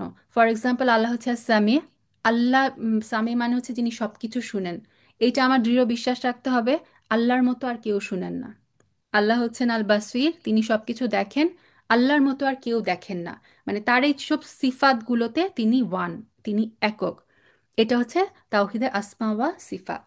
তো একজন দোয়াকারীকে দোয়া কবুলের একটা আদব হচ্ছে, আমাকে অবশ্যই আল্লাহর এই তাওহিদে বিশ্বাস করতে হবে, এবং সেই সাথে আল্লাহর আহ্বানে সাড়া দিয়ে নেক কাজ করতে হবে এবং গুনাহ পরিত্যাগ করতে হবে। তাহলে হচ্ছে দোয়া কবুলের চান্স বেড়ে যায়। কারণ এটা আমরা ওই যে সূরা বাকারার প্রথম দিন যে আয়াতটা দেখেছিলাম, সূরা বাকারার 186 নাম্বার আয়াতে, ওইখানে কিন্তু আল্লাহ বলেছিলেন যে উম, ইদা দাআনি ইদা দাআনি ফাস্তাজিবুলি ওয়ালিউমিনু বি, এবং তারা যেন আমাকে বিশ্বাস করে। আয়াতটা যদি আমি আসি আবার, দেখেন এখানে কিন্তু এই যে আমি সেদিনও বলেছিলাম যে আল্লাহ, এই আয়াতটা থেকে আমরা দোয়া কবুলের কিছু নির্দেশনা পাই। একটা হচ্ছে ওয়ালিম তু মিনুবি, ইউ মিনুবি, সে যেন আমার উপর ইমান আনে। সো অবশ্যই আমাকে আল্লাহর উপর ইমান আনতে হবে, এবং আল্লাহ সুবহানাহু ওয়া তাআলার যে নির্দেশ সেটা আমাকে অবশ্যই মানতে হবে যদি আমি চাই যে আমার দোয়া কবুল হোক। 2 নম্বর হচ্ছে একনিষ্ঠভাবে ইখলাসের সাথে আল্লাহর কাছে দোয়া করা। ইখলাসের সাথে একমাত্র আল্লাহর কাছে দোয়া করা। আমরা সবাই জানি যে আল্লাহ সুবহানাহু ওয়া তাআলা, যদি তার সাথে তার ইবাদতের মধ্যে কোনো শিরক আমরা মিশিয়ে ফেলি, তাহলে সেই ইবাদত কিন্তু কবুল হয় না। ঠিক তেমনি কেউ যদি আল্লাহর কাছেও চাইলো, আবার এখানে মাজারে যে পীরের কাছেও চাইলো, তাহলে কিন্তু কি হবে না, তার দোয়া কবুল হবে না। কারণ আমাকে ওই যে প্রথম, এগুলো সবগুলো একটার সাথে একটা রিলেটেড আসলে। আমি যখন দৃঢ়ভাবে বিশ্বাস করব যে আমাকে যে কোনো বিপদ দেওয়ার, আমাকে বিপদ থেকে উদ্ধার করার, আমার রিজিক দেওয়ার, আমাকে সন্তান দেওয়ার, সব কিছু একমাত্র আল্লাহ সুবহানাহু ওয়া তাআলার কাছ থেকেই কিন্তু এগুলো সব আসবে। সো লা হাওলা ওয়ালা কুওয়াতা ইল্লা বিল্লাহ, আল্লাহ ছাড়া কারো কোনো পাওয়ার নাই, কারো কিছুই নাই। সো আমাকে চাইতে হবে একনিষ্ঠভাবে আল্লাহর কাছে। অন্য কারো কাছে আমি কোনো কিছু চাইতে পারবো না। অন্য কারো কিছু মানে আমি যদি বিশ্বাস করি যে কেউ একটা তাবিজ দিল, তাবিজ গলায় ঝুলায় রাখলে এটা আমাকে প্রোটেক্ট করবে, তাহলে কিন্তু আমি শিরক করে ফেললাম, এবং আমার আমার কিন্তু দোয়া তখন কবুল হবে না। এই যে আমরা জমজমের পানিতে, জমজমের পানি আমরা জানি যে শিফা, জমজমের পানি হচ্ছে যে যেই নিয়ত করে খাবে সেই নিয়ত, সেই দোয়া তার কবুল হবে। এটাও আমাদের মনে রাখতে হবে, জমজমের পানির কিন্তু কোনো ক্ষমতা নাই। শিফাটা আসবে কার কাছ থেকে? আল্লাহ সুবহানাহু ওয়া তাআলা যখন জমজমকে মানে পারমিশন দিবেন যে জমজম খেলে আমার ওই অসুখ দূর হবে, একমাত্র তখনই কিন্তু জমজম কাজ করবে। তো এরকম সব কিছুতে, যে মেডিসিন খেয়ে যখন আমার মাথা ব্যথা ভালো হয়ে যায়, আমি কখনো এটা বলতে পারবো না যে এই মেডিসিন খাওয়ার ফলে আমার মাথা ব্যথা ভালো হয়ে গেল। আল্লাহ সুবহানাহু ওয়া তাআলা হুকুম করেছেন বলে ওই মেডিসিন কিন্তু কাজ করেছে। সো ইখলাসটা সবসময় চাইতে হবে মেইনলি আল্লাহর কাছে। তারপর হচ্ছে আল্লাহর সুন্দর নাম এবং গুণাবলীর মাধ্যমে দোয়া করা। আমরা জানি যে এই যে বললাম যে আসমা ওয়া সিফা, আল্লাহর অনেকগুলো গুণবাচক যে নাম আছে, এগুলোর মাধ্যমে আল্লাহ সুবহানাহু ওয়া তাআলা আমাদেরকে নির্দেশ দিয়েছেন যে তোমরা এগুলোর মাধ্যমে আমাকে ডাকো। সূরা আরাফের 180 নম্বর আয়াতে আল্লাহ সুবহানাহু ওয়া তাআলা বলেছেন, ওয়ালিল্লাহিল আসমাউল হুসনা ফাদউহু বিহা। তুমি আমার আল্লাহর জন্য রয়েছে আসমাউল হোসনা, মানে সবচেয়ে সুন্দর নাম, ফাদউহু বিহা, সেই নাম ধরে তোমরা আল্লাহকে ডাকো। এবং আম, এটাও অনেক হাদিস থেকে এসেছে যে রাসূল সাল্লাল্লাহু আলাইহি সাল্লাম বলেছেন যে কিছু নাম আছে আবার ইসমুল আজম, একদম মানে সবগুলোই আল্লাহর সুন্দর নাম, আসমাউল হুসনা, হুসনা মানে দ্য বেস্ট। এর মধ্যেও আরো কিছু নাম আছে যেগুলোর হচ্ছে গুরুত্ব, যেগুলোর ওজন হচ্ছে অনেক বেশি। যেমন একটা হচ্ছে ইয়া যাল জালালি ওয়াল ইকরাম, ইয়া হাইয়ু, ইয়া কাইয়ুম। এগুলো হচ্ছে আল্লাহ সুবহানাহু ওয়া তাআলার ইসমুল আজম। এবং হাদিস থেকে আমরা পাই যে এই নামগুলো ধরে আল্লাহকে যখন মানে ডাকা হয়, আল্লাহ সুবহানাহু ওয়া তাআলা সেই দোয়া কবুল করেন। তা আপনারা যখন দোয়া করবেন, দোয়ার মাঝখানে মাঝখানে ইয়া যাল জালালি ওয়াল ইকরাম, ইয়া হাইয়ু, ইয়া কাইয়ুম, এগুলো বলে দোয়া করবেন। আমরা একটা দোয়া যখন মানে নামাজে তাশাহুদের পরে, আত্তাহিয়াতু দরুদের পরে সালাম ফিরানোর আগে আমরা জানি রাসূল সাল্লাল্লাহু আলাইহি সাল্লাম খুব সুন্দর কিছু দোয়া পড়তেন। ওইখানে একটা দোয়া পাবেন আপনারা যেখানে এই নামগুলো আছে। আল্লাহুম্মা ইন্নি আস আলুকা বি আন্না লাকাল হামদ লা ইলাহা ইল্লা আনতা ওয়াহদাকা লা শারীকা লাকা আল মান্নান। এখান থেকে যে আল্লাহর নামগুলো শুরু হয়, আল মান্নানু, ইয়া বাদি আসসামাওয়াতি ওয়াল আরদ, ইয়া যাল জালালি ওয়াল ইকরাম, ইয়া হাইয়ু, ইয়া কাইয়ুম। এতগুলো সুন্দর সুন্দর নাম ধরে ডাকার পরে কি চাচ্ছি আমরা? ইন্নি আস আলুকাল জান্নাহ ওয়া আউযু বিকা মিনান নার। হে আল্লাহ, আমি আপনার কাছে জান্নাত চাইছি, ওয়া আউযু বিকা মিনান নার, এবং জাহান্নাম থেকে আশ্রয় চাচ্ছি। এটা খুব সুন্দর একটা দোয়া। কারো যদি মুখস্থ না থাকে আমি রিকোয়েস্ট করব দোয়াটা মুখস্থ করে নেবেন। হিসনুল মুসলিমে পেয়ে যাবেন। এটা হচ্ছে মানে সালাম ফিরানোর আগে এই দোয়াটা রাসূল সাল্লাল্লাহু আলাইহি সাল্লাম পড়তেন। তো এখানেও দেখেন রাসূল সাল্লাল্লাহু আলাইহি সাল্লাম আমাদেরকে শিখিয়ে দিচ্ছেন যে আল্লাহর সুন্দর সুন্দর নাম ধরে তাকে ডাকতে, এবং আল্লাহর নাম ধরে ডাকলে আল্লাহ সুবহানাহু ওয়া তাআলা কি করেন? সেই দোয়া কবুল করেন। এই কারণে আমাদের কি করতে হবে? আল্লাহর নামগুলো শিখতে হবে। আল্লাহর যে 99টা নাম, 99টা নামের ব্যাপারে হাদিস এসেছে যে উম, আল্লাহ সুবহানাহু ওয়া তাআলা বলেছেন যে আল্লাহর রয়েছে 99টা নাম। আহ, মান আহসাহা দাখালাল জান্নাহ। যে এই নামগুলোকে আহসার মধ্যে, আহসার একটা মিনিং হচ্ছে নামগুলো মুখস্থ করা, নামগুলো ধরে ডাকা, এবং সেই নামগুলোকে ধারণ করা। এটার মিনিং হচ্ছে আহসা। এটা না কিন্তু যে আমি 99টা নাম শুধু মুখস্থ করলাম, বুঝলাম না, সেটা ধরে দোয়া করলাম না, তাহলে কিন্তু ওই হাদিসটা মানে হাদিসের উপর আমল করা হবে না।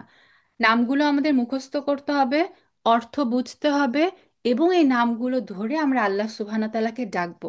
এই নামগুলো যদি আপনারা দেখেন, সুবহান আল্লাহ, লাইফের মানে প্রত্যেকটা অ্যাসপেক্টের ক্ষেত্রে আপনি দেখবেন আল্লাহ সুবহানাহু তাআলার কোনো না কোনো নাম আছে। যেমন একদম মানে আমরা বেসিক যে নামগুলো আমাদের কাছে পরিচিত, জাস্ট এক্সাম্পল যদি দেই যে কিভাবে আমরা আল্লাহর নাম ধরে দোয়া করব। আমার যখন রিজিক দরকার হবে, আমি জানি আল্লাহর নাম হচ্ছে আর রাজ্জাক, তখন আমরা আল্লাহর কাছে দোয়া করব, ইয়া রাজ্জাক উরজুকনি। আরবিতে না পারলে, আল্লাহ হে রাজ্জাক, তুমি আমাকে রিজিক দাও। আমরা যখন গুনাহ মাফের জন্য ক্ষমা মানে ক্ষমা চাইবো, তখন আমরা বলতে পারি ইয়া গফফার ইগফিরলি। হে গফফার, তুমি তো আল্লাহ, তুমি তো আল গফফার, আল্লাহ তুমি আমাকে ক্ষমা করে দাও। আমরা যখন হেদায়েত চাবো তখন আমি বলবো আল্লাহ তুমি তো আল হাদি, তুমি আমাকে হেদায়েত করো। আমি যখন অসুস্থ হব তখন আমি দোয়া করব ইয়া শাফি, শাফি মানে যে শিফা দেয়, ইয়া শাফি তুমি আমাকে শিফা দাও, ইশফিনি তুমি আমাকে সুস্থ করে দাও।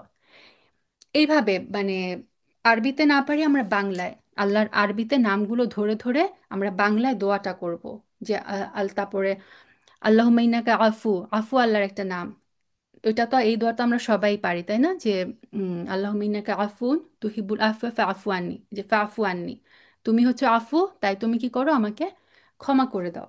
সেরকম প্রত্যেকটা নাম ধরে আমি যখন দোয়া দোয়া করব, যে কোনো কিছু চাইছি, তখন আমি বলতে পারি আল্লাহ তুমি তো মুজিবুদ দাওয়া, আল্লাহ তুমি তো মুজিব, আল্লাহ তুমি তো দোয়া কবুলকারী, তুমি তো সামিয়া, আল্লাহ তুমি তো আমার দোয়া শুনছো, আল্লাহ তুমি তো বাসির, আল্লাহ তুমি তো দেখছো আমি কি অবস্থায় আছি, তুমি আমাকে এই বিপদ থেকে উদ্ধার করো, তুমি আমার দোয়া কবুল করে নাও।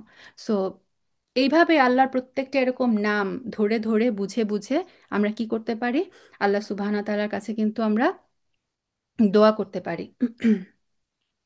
আচ্ছা, তারপরে আসি দোয়ার করার একটা আদব হচ্ছে দোয়ার পূর্বে আল্লাহ সুবহানাহু ওয়া তাআলার প্রশংসা করা, যেটা সূরা ফাতিহার মাধ্যমে আল্লাহ আমাদেরকে শিখিয়ে দিচ্ছেন।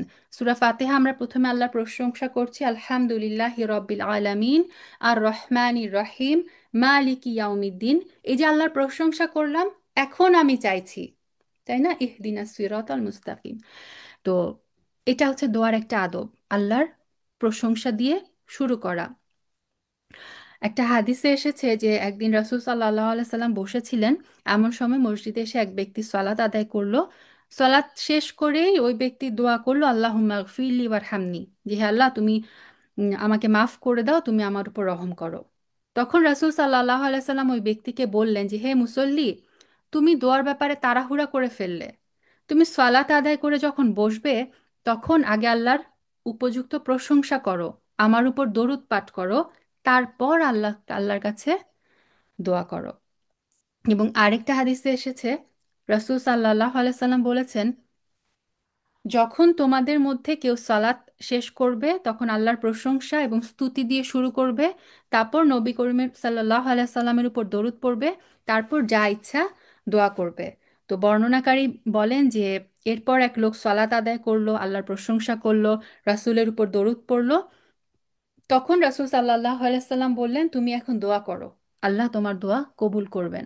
তার মানে এটা থেকে, এই হাদিসটা থেকে, এই দুইটা হাদিস থেকে আমরা বুঝতে পারি দোয়ার একটা এটিকেট হচ্ছে প্রথমে আল্লাহর প্রশংসা করা, তারপরে রাসূল সাল্লাল্লাহু আলাইহি সাল্লামের উপরে দরুদ পড়া। এবং দরুদ নিয়েও একটা হাদিসে এসেছে যে রাসূল সাল্লাল্লাহু আলাইহি সাল্লামের উপর দরুদ না পড়া পর্যন্ত দোয়া আটকে থাকে, মানে দোয়া আল্লাহর কাছে, আল্লাহ পর্যন্ত পৌঁছায় না যতক্ষণ না পর্যন্ত আমরা রাসূল সাল্লাল্লাহু আলাইহি সাল্লামের উপরে দরুদ পড়ি। আরেকটা হাদিসে এসেছে দোয়া আকাশ এবং জমিনের মধ্যবর্তী স্থানে ঝুলন্ত অবস্থায় থাকে, তোমার নবীর প্রতি যতক্ষণ তুমি দরুদ পাঠ না করো ততক্ষণ তার কিছুই উপরে উঠে না।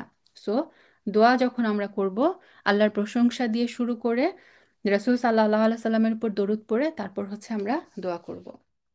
দোয়ার যে এই এটিকেট গুলো, এগুলো হচ্ছে দোয়ার কবুলের চান্স বাড়িয়ে দেয়, কিন্তু এটার মানে কিন্তু এই না যে আমরা সব সময় আহ এগুলো করতে হবে। যেমন কিবলামুখী হয়ে দোয়া করা, যদি সম্ভব হয় আমরা কিবলামুখী হয়ে দোয়া করব, কিন্তু তার মানে এটা না যে সবসময় আমাকে কিবলামুখী হয়ে দোয়া করতে হবে। আমি যে কোনো অবস্থায় কিন্তু শোয়া বসা যে কোনো দিকেই থাকি না কেন দোয়া কিন্তু করতে পারি। কিবলামুখী দোয়ার করার ব্যাপারটা এসেছে হচ্ছে আহ, ওমর ইবনে খাত্তাব রাদিয়াল্লাহু আনহু থেকে বর্ণিত একটা হাদিসে, যেখানে তিনি বর্ণনা করেছেন যে বদর যুদ্ধের দিন রাসূল সাল্লাল্লাহু আলাইহি সাল্লাম যখন আকাশ মানে আল্লাহ সুবহানাহু ওয়া তাআলার কাছে উম, দোয়া করছিলেন, তিনি পুরা তার হাতগুলো একদম উপরে উঠে মানে একদম দুই হাত প্রসারিত করে কিবলামুখী হয়ে তিনি সেদিন দোয়া করেছিলেন। তো ইমাম নববী রাহিমাহুল্লাহ তার শারহ মুসলিম বইয়ে বলেছেন যে এই হাদিসে দোয়া করার সময় যে কিবলামুখী হওয়া এবং যে দুই হাত তুলে দোয়া করা, এটা থেকে আমরা বুঝতে পারি যে এইভাবে কিবলামুখী হয়ে দুই হাত তুলে দোয়া করাটা মুস্তাহাব, এটা পছন্দনীয়। এবং আম, দুই হাত তুলে দোয়া করার ব্যাপারে রাসূল সাল্লাল্লাহু আলাইহি সাল্লাম একটা খুব সুন্দর হাদিস আছে, তিনি বলেছেন যে ইন্না রব্বাকুম তাবারাকা ওয়া তাআলা হাইয়ুন কারীম, যে তোমাদের রব হচ্ছেন হাই। হাই মানে হচ্ছে যিনি লজ্জাশীল, আর তিনি হচ্ছেন করিম। করিম মানে হচ্ছে তিনি মহান দাতা। বান্দা যখন তার রবের কাছে দুই হাত তুলে, তখন সেই হাত তিনি শূন্য হাত ফিরিয়ে দিতে লজ্জাবোধ করেন। সুবহানাল্লাহ। তার মানে রাসূল সাল্লাল্লাহু আলাইহি সাল্লাম আমাদেরকে বলছেন, আমরা যদি দুই হাত তুলে আমার রবের কাছে কিছু চাই, আল্লাহ সুবহানাহু ওয়া তাআলা হচ্ছেন হাই, তিনি লজ্জাশীল, তিনি ওই দুই হাত খালি হাতে আমাকে তিনি ফেরাবেন না, তিনি অবশ্যই আমার দোয়া কবুল করবেন। এ কারণে কখনো কখনো দুই হাত তুলে কিন্তু মানে দোয়া করাটাও সুন্নত। এটা সব সময় না, রাসূল সাল্লাল্লাহু আলাইহি সাল্লাম কিন্তু সব সময় হাত তুলে দোয়া করতেন না। হাদিস থেকে আমরা পাই রাসূল সাল্লাল্লাহু আলাইহি সাল্লাম কখনো কখনো শুধুমাত্র ওই যে শাহাদাত আঙ্গুলটা তুলে, যেরকম আমরা যে আত্তাহিয়াতু পড়ার সময় যেরকম আঙ্গুলটা তুলি না, রাসূল সাল্লাল্লাহু আলাইহি সাল্লাম কিন্তু কখনো কখনো জাস্ট দোয়া করার সময় না শাহাদাত আঙ্গুলটা তুলতেন। কখনো কখনো তিনি দুই হাত তুলে দোয়া করতেন। স্পেশালি ওই যে আমরা জানি যে এই যে বদরের কথা বললাম, তারপর দোয়াল ইস্তিসকা, সলাতুল ইস্তিসকা, যখন বৃষ্টির জন্য যে সলাত পড়া হয়, সেই সলাতে যখন রাসূল সাল্লাল্লাহু আলাইহি সাল্লাম দোয়া করতেন, তখনও তিনি হাত তুলে দোয়া করতেন। বাট তিনি সব সময় হাত তুলে দোয়া করতেন না। সো আমরাও কখনো হাত তুলে দোয়া করব, কখনো এমনি দোয়া করব, কখনো জাস্ট শাহাদাত আঙ্গুলটা তুলে দোয়া করব, সুন্নাত পালন করার জন্য ইনশাআল্লাহ। আর হাত যখন তুলি, এটা আমরা সবাই করি, আসলে হাতের তালুটা থাকবে আকাশের দিকে, মানে হাতের তালুটা থাকবে আমাদের মুখের দিকে। এটা নিয়ে আসলে একটা হাদিসে এসেছে, রাসূল সাল্লাল্লাহু আলাইহি সাল্লাম বলেছেন, যখন তোমরা আল্লাহর কাছে কিছু চাইবে, তখন হাতের তালু দিয়ে চাইবে, হাতের পিঠ দিয়ে না। আমরা কেউই অবশ্যই হাতের পিঠ মানে হাত উল্টা করে তো দোয়া করি না, আমরা হাতের তালুটা দিয়েই দোয়া করি। তো এই যে দুই হাত তুলে যে দোয়া করব, এই হাত দুটার পজিশন কেমন থাকবে, এটা নিয়ে ওসাইমিন রাহিমাহুল্লাহ বলেছেন যে হাত দুটা মিলিয়ে রাখবে, দুইটা হাত মিলানো থাকবে। এবং তিনি আরো বলেছেন যে দুই হাতের মাঝখানে ফাঁকা রাখা বা এক হাত থেকে অন্য হাত দূরে রাখা সম্পর্কে আমি কোনো দলিল পাইনি। তো আল্লাহু আলাম, আমরা দুই হাত মানে ওসাইমিন রাহিমাহুল্লাহর মতে আমরা হচ্ছে মানে দুই হাত, তিনি বলেছেন দুই হাত মিলিয়ে দোয়া করতে। আচ্ছা, আরেকটা হচ্ছে যে আম, অজু করা। অজু করা এটাও হচ্ছে একটা দোয়ার একটা আদব। নট নেসেসারি আমরা অজু ছাড়াও সবসময় দোয়া করতে পারি, কিন্তু হুনাইনের যুদ্ধে রাসূল সাল্লাল্লাহু আলাইহি সাল্লাম দোয়া করার আগে বলেছিলেন যে অজুর পানি নিয়ে আসো। তো তার কাছে অজুর পানি আনা হলে রাসূল সাল্লাল্লাহু আলাইহি সাল্লাম অজু করেছিলেন এবং তারপরে তিনি দোয়া করেছিলেন। সো এটা থেকেও স্কলাররা বলেন যে এটাও দোয়ার একটা এটিকেট, যে সম্ভব হলে অজু করে কিবলামুখী হয়ে দোয়া করা। আচ্ছা, দোয়া কবুলের ব্যাপারে আল্লাহর প্রতি নিশ্চিত বিশ্বাস রাখা। এই ব্যাপারে আমরা যখন দোয়া করব, যে কোনো দোয়া, আমাদের অন্তরে দৃঢ় বিশ্বাস রাখতে হবে যে আল্লাহ আমার দোয়া কবুল করবেন। এবং আমরা যখন দোয়া করব মনোযোগ সহকারে দোয়া করব, আমাদের কাল্ব যেন গাফিল না হয়। রাসূল সাল্লাল্লাহু আলাইহি সাল্লাম বলেছেন, দোয়া কবুল হওয়ার নিশ্চিত বিশ্বাস নিয়ে সে যেন দোয়া করে, কেননা আল্লাহ তাআলা অবহেলাকারী এবং অমনোযোগী অন্তরের দোয়া কবুল করেন না। তার মানে আমি যখন দোয়া করব, আমার কল্পটা যেন গাফিল না হয়, আমি কি বলছি, আমি কি চাইছি, সেটা যেন আমি বুঝে শুনে মনোযোগ ধরে রেখে আল্লাহর কাছে যেন আমি দোয়া চাই। স্কলাররা খুব সুন্দর একটা এক্সাম্পল দিয়েছেন যে আমরা আমাদের কত ডেসপারেটলি আসলে দোয়া চাওয়া উচিত। বলেছেন যে ধরো তুমি সমুদ্রে ডুবে যাচ্ছ, তখন তুমি দেখছো দূর থেকে একটা জাহাজ যাচ্ছে, তখন তুমি সে যেই আকুলতা দিয়ে ওই জাহাজকে ডাকবে যে তোমাকে যাতে উদ্ধার করে, ঠিক সেই আকুলতা দিয়ে হচ্ছে তোমার রবের কাছে তোমরা দোয়া চাও। সুবহানাল্লাহ।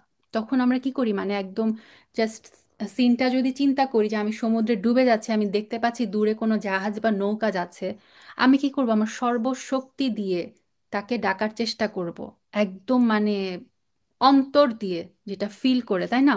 সো আল্লাহ সুবহানাহু ওয়া তাআলাকে যখন আমরা ডাকবো, আমরা সেইভাবে ডাকবো, সেই আকুলতার সাথে, 100% কনসেন্ট্রেশন নিয়ে। এখানে একটা কথা বলি, যেই কারণে স্কলাররা বলেন যে স্পেশালি যে আম, তাওয়াফ করার সময়, সাই করার সময় আমরা বলি যে আমরা কি দোয়া করব, কি দোয়া করব আমরা বুঝি না। এবং আমরা অনেক সময় দেখা যায় যে দোয়ার লিস্ট নিয়ে যাই। হারামে গেলে দেখা যায় যে অনেকে তাওয়াফ করে গ্রুপে এবং একজন জোরে জোরে দোয়া পড়ে, বাকি সবাই তার সাথে সাথে বলতে থাকে সুবহান আল্লাহ। যারা বলছে, তাল মিলিয়ে বলে যাচ্ছে, তারা যদি না বুঝে ওই পাখির শেখানো বুলির মতো যদি বলতে থাকে, আপনার কি মনে হয় সেই দোয়া আল্লাহ কবুল করবেন? দোয়া করতে হয় অন্তর থেকে। অবশ্যই কোরআনের দোয়া, হাদিসে শিখানো রাসূল সাল্লাল্লাহু আলাইহি সাল্লামের দোয়া মানে অবশ্যই বেস্ট দোয়া। কিন্তু কিন্তু আছে। স্কলাররা বলেন যে হাম্বল ওপিনিয়নে যে আমি যদি না বুঝে সারা জীবন বলে গেলাম রব্বানা আতিনা ফিদ দুনিয়া হাসানাত ওয়া ফিল আখিরাতি হাসানাত ওয়া কিনা আযাবান্নার, তোতা পাখির মতো মুখস্থ করে আমি বলে গেলাম, কিন্তু আমি জানিও না যে রব্বানা আতিনা ফিদ দুনিয়া হাসানা বলতে কি বুঝাচ্ছি, হাসানা মানে কি, ওয়াল আখিরাতে হাসানা মানে কি। এই জিনিস আমি বুঝলামও না, জানলামও না। আমি মুখস্থ করলাম যে এটা একটা মোনাজাত, এটার মাধ্যমে আল্লাহর কাছে মানে দোয়া চাইতে হয়। সো আমি বুঝে না বুঝে বলে গেলাম। এটাতে কিন্তু অনেক চান্স কম যে আমার সেই আমি যেটা চাচ্ছি আমি সেটা পাবো। কারণ কেননা রাসূল সাল্লাল্লাহু আলাইহি সাল্লাম বলেছেন যে আল্লাহ তাআলা অবহেলাকারী এবং অমনোযোগী অন্তরের দোয়া কবুল করেন না। আমার অন্তর কখন মনোযোগী হবে দোয়ার ব্যাপারে? যখন আমি বুঝে শুনে নিজের অন্তর থেকে বলবো। এবং আরবি যেহেতু আমার মাতৃভাষা না, বেস্ট হচ্ছে আমার নিজের ভাষায় দোয়া করা। অবশ্যই যেখানে অ্যালাউড। ফরজ নামাজের সেজদায় অনেকেই বলে যে বাংলা ভাষায় মানে আরবি ছাড়া অন্য কোনো ভাষায় দোয়া করাটা অ্যালাউড না। সো আপনি নফল নামাজে, সুন্নত নামাজে, তারপরে তাওয়াফ করার সময়, সাই করার সময় নিজের মন থেকে চান। আল্লাহ সুবহানাহু ওয়া তাআলা বাংলা ভাষাও বুঝেন, তিনি সবার ভাষা বুঝেন। সো আমি নিজের ভাষায় এমন দোয়া করব যেটা আমার অন্তর থেকে বের হচ্ছে। এখানে আরেকটা কথা বলে রাখি যে বাংলাদেশে একটা ট্র্যাডিশন হচ্ছে, কেউ মারা যাওয়ার পরে কি করে, মসজিদ থেকে ইমামকে নিয়ে আসে এবং তারপরে মানে কোরআন খানি করায়, তারপরে ইমাম সাহেবকে টাকা দিয়ে হচ্ছে দোয়া করায়।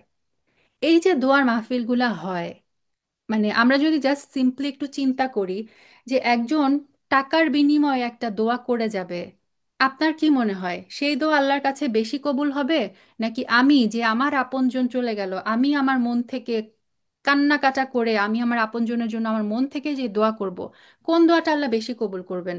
যে ইমাম সাহেব তাকে চিনেও না, কিছুই না, সে টাকার বিনিময়ে একটা দোয়া করে গেল। এই যে কনসেপ্টগুলো, আমাদের দেশে যে মিসকনসেপশনগুলো আছে, এই জিনিসগুলো থেকে আমাদের বের হয়ে আসা উচিত। আমরা দোয়া করব নিজেরা, নিজেরা। কখনো আরেকজনকে টাকা দিয়ে ভাড়া করে এনে তাকে দিয়ে দোয়া করায় আমরা ভাববো যে না, শেষ, দোয়া করা হয়ে গেল। না, সেটা আমরা করব না। দোয়া করব আমরা নিজেরা, বিকজ দোয়া করার সময় কলব আমার উপস্থিত থাকতে হবে। এখন আমি আমার আপনজনের জন্য যেভাবে দোয়া করব, অন্য কেউ যে তাকে চিনেও না, সে কি তার জন্য সেইভাবে দোয়া করতে পারবে? কখনো পারবে না। আচ্ছা, দোয়া করার সময় মনে রাখতে হবে, স্কলাররা বলেন কি বললাম সেটা ব্যাপার না, কিভাবে বললাম সেটা ব্যাপার। হ্যাঁ। সো ওই যেমন ওমর রাদিয়াল্লাহু তাআলা আনহুর এই কথাটা আমি অনেকবারই বলেছি যে একজন যখন আস্তাগফিরুল্লাহ আস্তাগফিরুল্লাহ বলছিলেন, তিনি বলছিলেন তুমি এমন ভাবে আস্তাগফিরুল্লাহ বললা, এটার জন্য তুমি আস্তাগফিরুল্লাহ বলো। তার মানে কি, আস্তাগফিরুল্লাহ আমি বলে যাচ্ছি কিন্তু আমি অন্তর থেকে মানে আল্লাহর কাছে যে আমার যে নত স্বীকার হওয়া, আমি যে অন্তর যে আমি যে মানে ফিল করা যে আল্লাহ আমি আসলে অনুতপ্ত, আল্লাহ তুমি আমাকে ক্ষমা করে দাও। কি বলে গেলাম সেটা ব্যাপার না, কি মানে কিভাবে বললাম, কতটুকু বিনয়ের সাথে কিভাবে বললাম, এটা হচ্ছে ম্যাটার করে। আচ্ছা, দোয়ার আরেকটা এটিকেট হচ্ছে মানে বারবার দোয়া করা, বারবার। এবং মানে অনেক সময় দেখা যায় যে আমাদের ইমানের লেভেল এত কম যে আমরা যখন দেখি যে আমি 1 মাস দোয়া করলাম, 2 মাস ধরে দোয়া করছি, আমরা কি বলে ফেলি, আল্লাহ মাফ করুক, আমরা বলে ফেলি যে আল্লাহ আমার দোয়া কবুল করছেন না। বোনেরা সাবধান। রসুল সাল্লাহ সাল্লাম একটা হাদিসে বলেছেন, বান্দার দোয়া ততক্ষণ পর্যন্ত কবুল করা হয় যতক্ষণ পর্যন্ত না বান্দা কোনো পাপ নিয়ে বা আত্মীয়তার সম্পর্ক ছিন্ন করা নিয়ে দোয়া করে। বান্দার দোয়া ততক্ষণ পর্যন্ত কবুল করা হয় যতক্ষণ পর্যন্ত না বান্দা ফলাফল প্রাপ্তিতে তাড়াহুড়া করে। তখন সাহাবীরা জিজ্ঞেস করলেন, ইয়া রাসূল আল্লাহ, তাড়াহুড়া বলতে কি বোঝাচ্ছেন?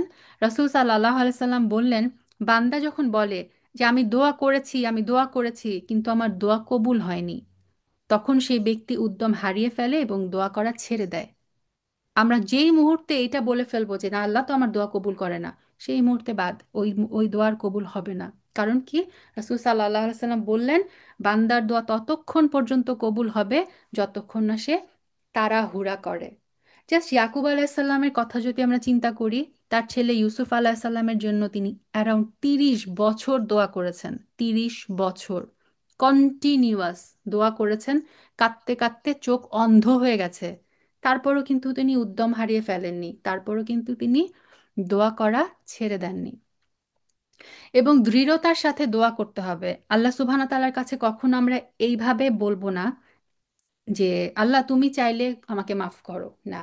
এটাও রাসূল সাল্লাল্লাহু আলাইহি সাল্লাম আমাদেরকে শিখিয়ে দিয়ে গেছেন। তিনি বলেছেন, তোমাদের কেউ যেন অবশ্যই এইভাবে না বলে যে হে আল্লাহ, আপনি যদি চান আমাকে ক্ষমা করুন, হে আল্লাহ, আপনি যদি চান আমাকে দয়া করুন। এভাবে আমরা কখনো বলবো না। রাসূল সাল্লাল্লাহু আলাইহি সাল্লাম বলছেন যে বরং সে যেন দৃঢ়ভাবে চায়, কেননা আল্লাহর উপর জবরদস্তি করার কেউ নেই। আল্লাহ চাইলেই তো আমাকে ক্ষমা করবেন, তাই না? সো আমরা কখনো বলবো না আল্লাহ তুমি চাইলে ক্ষমা করো, আল্লাহ তুমি চাইলে রহম করো, না। সব সময় দৃঢ় বিশ্বাস নিয়ে দৃঢ়তার সাথে চাইবো, আল্লাহ তুমি আমাকে ক্ষমা করো, আল্লাহ তুমি আমার উপর রহম করো। আরেকটা হচ্ছে অনুনয় বিনয় আশা এবং ভয় সহকারে দোয়া করা। দোয়া কবুলের আশা নিয়ে এবং দোয়া কবুল না হওয়ার ভয় নিয়ে বিনীতভাবে আল্লাহ সুবহানাহু ওয়া তাআলার কাছে দোয়া চাইতে হবে। আল্লাহ সুবহানাহু ওয়া তাআলা তাদেরকে মানে আল্লাহ সুবহানাহু ওয়া তাআলা সূরা আরাফের 55 নম্বর আয়াতে যেমন আমাদেরকে বলেই দিচ্ছেন যে উদউ রব্বাকুম, তোমাদের রবকে তোমরা ডাকো কিভাবে? তাদাররুআন ওয়া খুফিয়াতান, বিনীতভাবে এবং গোপনে। খুফিয়া হচ্ছে গোপনে। এবং জাকারিয়া আলাইহিসসালামের কথা আল্লাহ প্রশংসা করেছেন কোরআনে যে ওয়া ইদ নাদা রব্বাহু নিদাআন খফিয়ান, মানে একদম বিনীতভাবে জাকারিয়া আলাইহিসসালাম আল্লাহ সুবহানাহু ওয়া তাআলাকে ডেকেছেন। তো আল্লাহ সুবহানাহু ওয়া তাআলার কাছে বিনয় প্রকাশের একটা আম, উপায় হচ্ছে প্রথমে নিজের গুনাহগুলা স্বীকার করে নেওয়া। এটা সাইদুল ইস্তেগফার থেকে আমরা জানি না। সাইদুল ইস্তেগফারের মানে মাঝখানে একটা লাইন আছে যে আবু উলাকা বিযামবি, আল্লাহ আমি আমার সমস্ত যে গুনাহগুলা পাপগুলো এগুলো স্বীকার করছি, ফাগফিরলি, আল্লাহ তুমি আমাকে ক্ষমা করে দাও। সো দোয়া করার একটা আদব হচ্ছে আমি যে গুনাহগার এটা আমি স্বীকার করব, যে আল্লাহ আমি জানি আমি অনেক গুনাহ করি, আল্লাহ আমি জানি আমি যোগ্য না, আল্লাহ তারপর আল্লাহ আমি জান্নাতের যোগ্য না, আল্লাহ তারপরও তুমি আমাকে জান্নাতুল ফেরদৌস দাও। ফেরদৌসে যাওয়ার আমি যোগ্য না, আল্লাহ তারপরও তুমি আমাকে জান্নাতুল ফেরদৌস দাও।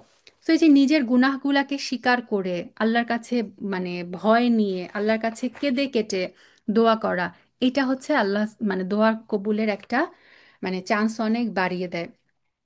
রাসূল সাল্লাল্লাহু আলাইহি সাল্লাম বলেছেন যে কিয়ামতের দিন আল্লাহ সুবহানাহু ওয়া তাআলা তার আরশের ছায়ায় যে স্পেশাল কয়েকটা ক্যাটাগরির মানুষকে ছায়া দিবেন, তাদের মধ্যে একটা ক্যাটাগরি হচ্ছে তারা যারা নিভৃতে গোপনে আল্লাহ সুবহানাহু ওয়া তাআলার জন্য কাঁদতো। আল্লাহর ভয়ে তারা আল্লাহর কাছে কাঁদতো। তারা হচ্ছে আল্লাহ সুবহানাহু ওয়া তাআলার মানে আরশের ছায়ায় সেদিন থাকবে। আল্লাহ তুমি আমাদের সবাইকে তোমার আরশের ছায়ায় জায়গা দিও আল্লাহ। এবং রাসূল সাল্লাল্লাহু আলাইহি সাল্লামও কিন্তু তাহাজ্জুদের সালাতে কাঁদতেন। আয়েশা রাদিয়াল্লাহু তাআলা আনহা হাদিস বর্ণনা করেছেন যে রাসূল সাল্লাল্লাহু আলাইহি সাল্লাম এত কাঁদতেন যে তার মানে সেই কান্না তার গাল বেয়ে তার দাড়ি মুবারক ভিজে যেত, তার সেজদা দেওয়ার জায়গা পুরা ভিজে যেত। সুবহানাল্লাহ। এবং আমরা জানি রাসূল সাল্লাল্লাহু আলাইহি সাল্লাম কেন কাঁদতেন? উম্মতি উম্মতি, তিনি আমার জন্য আপনার জন্য কাঁদতেন। সুবহানাল্লাহ। আচ্ছা, তাহলে আমরা দেখলাম যে দোয়া করার একটা এটিকেট হচ্ছে এই যে আশা, ভয়, অনুনয় বিনয় নিয়ে দোয়া করা। তারপরে হচ্ছে 3 বার করে দোয়া করা। এইটাও রাসূল সাল্লাল্লাহু আলাইহি সাল্লামের একটা হাদিস থেকে এসেছে যে আম, হাদিসটা অনেক লম্বা, আমি সময়ের অভাবে পুরাটা বলছি না। আমরা সবাই এই ঘটনাটা জানি যে রাসূল সাল্লাল্লাহু আলাইহি সাল্লাম একদিন কাবার সামনে সেজদা করা অবস্থায় ওই যে উটের নাড়ি ভুঁড়ি যখন তার উপর ফেলে দেওয়া হয়েছিল, এবং ফাতেমা রাদিয়াল্লাহু আনহা এসে যখন সেই নাড়ি ভুঁড়ি তার পিঠ থেকে পরিষ্কার করলেন, তারপর রাসূল সাল্লাল্লাহু আলাইহি সাল্লাম তার সলাৎ শেষ করার পরে যখন মানে দোয়া করেছিলেন এই তাদের বিরুদ্ধে, কুরাইশদের বিরুদ্ধে, তখন তিনি যে বদদোয়া করেন তখন তিনি 3 বার 3 বার করে সেই দোয়া করেছিলেন। তো এটা থেকেও স্কলাররা বলেন যে 3 বার করে দোয়া করাটাও সুন্নাহ। এবং দোয়া কবুলের একটা শর্ত হচ্ছে জীবিকা হালাল হওয়া। জীবিকা হালাল হতে হবে। কারণ রাসূল সাল্লাল্লাহু আলাইহি সাল্লাম একজন ব্যক্তির কথা বলেছে যে এক ব্যক্তি দীর্ঘ সফর করে উস্কো খুস্কো চুল নিয়ে ধুলামলিন অবস্থায় দুই হাত আকাশের দিকে তুলে দিয়ে দোয়া করছে, ইয়া রব ইয়া রব। অথচ রাসূল সাল্লাল্লাহু আলাইহি সাল্লাম বলছেন, অথচ তার খাদ্য হারাম, তার পানীয় হারাম, তার পোশাক হারাম, সে পরিপুষ্ট হয়েছে হারাম খেয়ে, তাহলে তার দোয়া কিভাবে কবুল হবে? তো ইবনে রজব রাহিমাহুল্লাহ বলেন যে হালাল খাওয়া, হালাল পান করা, হালাল পরিধান করা এবং হালাল খেয়ে পুষ্ট হওয়া, এটা হচ্ছে দোয়া কবুল হওয়ার শর্ত। নীরবে নিভৃতে দোয়া করা, এই যে বললাম যে আস্তে আস্তে দোয়া করা, এটা হচ্ছে দোয়া কবুলের একটা আদব, দোয়ার করার একটা আদব। আয়েশা রাদিয়াল্লাহু তাআলা আনহা বলেছেন যে রাসূল সাল্লাল্লাহু আলাইহি সাল্লাম যখন দোয়া করতেন আম, তাহাজ্জুদের সলাতে, তিনি এত মানে ফিস ফিস ফিস ফিস করে দোয়া করতেন যে ওই এত ছোট্ট একটা ঘরে মানে থেকে আমরা জানি রাসূল সাল্লাল্লাহু আলাইহি সাল্লামের মানে বাসা কত কত ছোট, তার হুজুরাটা কত ছোট ছিল। ওইখান থেকেও রাসূল সাল্লাল্লাহু আলাইহি সাল্লাম কি দোয়া করছেন আয়েশা রাদিয়াল্লাহু তাআলা আনহা সেটা শুনতে পেতেন না অলওয়েজ। তার মানে মানে মাঝে মধ্যে তিনি জোরে দোয়া করতেন, কিন্তু বেশিরভাগই তিনি কি করতেন, একদম ফিস ফিস ফিস ফিস করে দোয়া করতেন। এবং এই যে জাকারিয়া আলাইহিস সালামের কথা একটু আগে বললাম যে আল্লাহ তার প্রশংসা করেছেন যে নিদান খফিয়ান, তিনি একদম চুপে চুপে আহ, আল্লাহ সুবহানাহু ওয়া তাআলাকে ডাকতেন। তো ইমাম আল নওয়াবী তার বইয়ে বলেছেন যে দোয়া আমরা করব ফিস ফিস করে, হ্যাঁ, ফিস ফিস করে, জোরে জোরে চিৎকার করে না, এবং আমাদের জিহ্বা নড়িয়ে, একদম চুপে চুপে মানে এটা না যে মনে মনে বলা না, ফিস ফিস করে লিপস মুভ মানে ঠোঁট নাড়িয়ে দোয়া করার কথা ইমাম নবী বলেছেন। আর ইবনে তাইমিয়া রাহিমাহুল্লাহ এই চুপে চুপে দোয়া করাটা, নীরবে নিভৃতে দোয়া করার অনেকগুলো বেনিফিটের কথা বলেছেন, যার মধ্যে উল্লেখযোগ্য হচ্ছে আমরা যখন আস্তে আস্তে দোয়া করি, তার মানে কি এটা আমরা ঘোষণা দিচ্ছি আল্লাহ হচ্ছেন সামিয়া, আল্লাহ সব শুনেন। তো আমি যে আস্তে আস্তে কথা বলছি, এটাও আল্লাহ সুবহানাহু ওয়া তাআলা শুনছেন, এটার অ্যাফার্মেশন দেওয়া। এটা হচ্ছে রেসপেক্ট দেখানো। কারণ আহ, আমি কারোর সাথে চিল্লায় চিল্লায় কথা, আমি কার সাথে বলবো না, যাকে আমি রেসপেক্ট দেখাই তার সামনে আমি কিন্তু চিল্লায় চিল্লায় জোরে জোরে কথা বলবো না। সো আল্লাহ সুবহানাহু ওয়া তাআলার কাছে চুপে চুপে কথা বলাটা, তার সামনে চুপে চুপে কথা বলাটা, এটা তার প্রতি রেসপেক্ট দেখানো। চুপে চুপে কথা মানে দোয়া করাটা হচ্ছে হিউমিলিটি। জোরে জোরে কথা বলা হচ্ছে অহংকারের প্রকাশ। আল্লাহর সামনে তো আমি তাকাব্বুরি দেখাবো না, সে কারণে এটা একটা হিউমিলিটি, যে আল্লাহর সামনে আমি আস্তে আস্তে ফিস ফিস করে তার কাছে আমি চাইবো। চুপে চুপে কথা বলাটা হচ্ছে আল্লাহ সুবহানাহু তাআলার কাছে আমার, আল্লাহ সুবহানাহু তাআলার সাথে আমার যে একটা প্রাইভেট একটা মিটিং, এটা একটা মুনাজা। মুনাজা মানে হচ্ছে প্রাইভেট মিটিং, গোপনে, কোনো থার্ড পার্টি এটাতে ইনভলভ না। আমি আমার রবের কাছে কি বলছি সেটা আর পৃথিবীর কেউ শুনবে না। এবং ইমাম ইবনে তাইমিয়া বলেছেন যে কেউ যখন আস্তে আস্তে দোয়া করে, এটার একটা সুবিধা হচ্ছে জোরে জোরে দোয়া করলে কি হবে, একটু পরে মানুষ টায়ার্ড হয়ে যাবে। So, আস্তে আস্তে যখন সে দোয়া করে, সে লম্বা সময় ধরে দোয়া করতে পারে, তার গলার উপরে কোনো স্ট্রেস পড়ে না। তারপরে আরেকটা বেনিফিট বলেছেন যে এটা হচ্ছে ইখলাসের প্রকাশ, রিয়া থেকে মুক্তির একটা উপায়। মানে আমি জোরে জোরে হাত তুলে জোরে জোরে চিৎকার করে দোয়া করব, এটাতে কি হতে পারে, আমার রিয়ার চলে আসতে পারে, ইখলাসের মধ্যে ঘাটতি দেখা দিতে পারে। তো হাসাদকারীর হাসাদের মানে ইয়েতে আমি পড়ে যেতে পারি। তো চুপে চুপে দোয়া করলে আমি সবগুলো থেকে বেঁচে যেতে পারি। এবং ফাইনালি তিনি বলেছেন যে ওই যে আল্লাহ সুবহানাহু ওয়া তাআলা বলেছেন যে বা ইযা সাআলাকা ইবাদি আন্নি ফাইন্নি করিব, আমি তো আমার বান্দার কাছে। তো যে আমার খুব কাছে তার সাথে কিন্তু আমি চিল্লা চিল্লায় কথা বলবো না। এটা আল্লাহর কুরব, আল্লাহর যে নৈকট্য, এটা ফিল করার আরেকটা ইয়ে যে আল্লাহ আমার এত কাছে যে আমি আল্লাহকে ফিস ফিস করে কথা বললেও আমার আল্লাহ সুবহানাহু ওয়া তাআলা কিন্তু আমার সব কিছু শুনতে পাচ্ছেন। সো আল্লাহ আমার এত কাছে যে আমি আল্লাহ সুবহানাহু ওয়া তাআলার কাছে আস্তে আস্তে চুপি চুপি করে আমার দোয়াগুলো তার কাছে বলছি। সুবহানাল্লাহ। আচ্ছা, দোয়া আমরা করব প্রথমে নিজের জন্য এবং তারপর সবার জন্য। প্রথমে আমি শুরু করেছিলাম যে আমরা সবার জন্য দোয়া করব, দোয়াটা শুরু হবে নিজের কাছ থেকে। হ্যাঁ, আল্লাহ সুবহানাহু ওয়া তাআলা কোরআনে বলেছেন যে কু আনফুসাকুম ওয়া আহলিকুম, তোমরা নিজেকে বাঁচাও এবং তোমার পরিবারকে নার আগুন থেকে বাঁচাও। সো দোয়া আমি ফার্স্টে নিজের জন্য করব, তারপরে হচ্ছে সবার জন্য। যেমন এই যে সূরা হাশরেও আয়াতটা যদি দেখেন, রব্বানা গফির লানা ওয়া লিইখওয়ানিনা আল্লাযিনা, আল্লাহ আমাদেরকে রক্ষা করো এবং আমার ভাইদেরকে রক্ষা করো। তারপরে ইব্রাহিম আলাইহিস সালামের দোয়া, রব্বিক ফিরলি ওয়ালি ওয়ালিদাইয়া, আল্লাহ তুমি আমাকে, আমারকে ক্ষমা করো, আমার পিতা মাতাকে ক্ষমা করো। সো দোয়া আমরা প্রথমে নিজের জন্য করব এবং তারপরে আম, সবার জন্য করব। এবং আমরা যে দোয়া চাবো আল্লাহ সুবহানাহু ওয়া তাআলার কাছে, এটা মানে জেনেরিক দোয়া চাবো, মানে খুব স্পেসিফাই করে ফেলবো না। যেমন মানে সবচেয়ে বেশি মানে রাসূল সাল্লাল্লাহু আলাইহি সাল্লাম কোন দোয়া সবচেয়ে করতেন, যে বেশি করতেন, যে রব্বানা আতিনা ফিদ দুনিয়া হাসানা ওয়া ফিল আখিরাতি হাসানা। তাহলে দেখেন যে দুনিয়ার হাসানা, দুনিয়ার সমস্ত কল্যাণ আল্লাহ তুমি আমাকে দাও। এই যে জেনেরিক দোয়া, দোয়া অনেক ব্রড হবে, দোয়া অনেক মানে শুধুমাত্র আমি একটা জিনিস চাবো না, আমি আমার দোয়া হবে মানে বিশাল বিশালত্ব থাকবে দোয়ার মধ্যে, যেটা বলে জেনেরিক দোয়া করব। যেমন রাসূল সাল্লাহ সাল্লাম তার চাচাকে আব্বাস রাদিয়াল্লাহু আনহুকে একটা দোয়া শিখিয়েছিলেন, আনহুকে, যে আল্লাহুম্মা ইন্নি আসালুকাল আফওয়া ওয়াল আফিয়া ফিদ দুনিয়া ওয়াল আখিরা।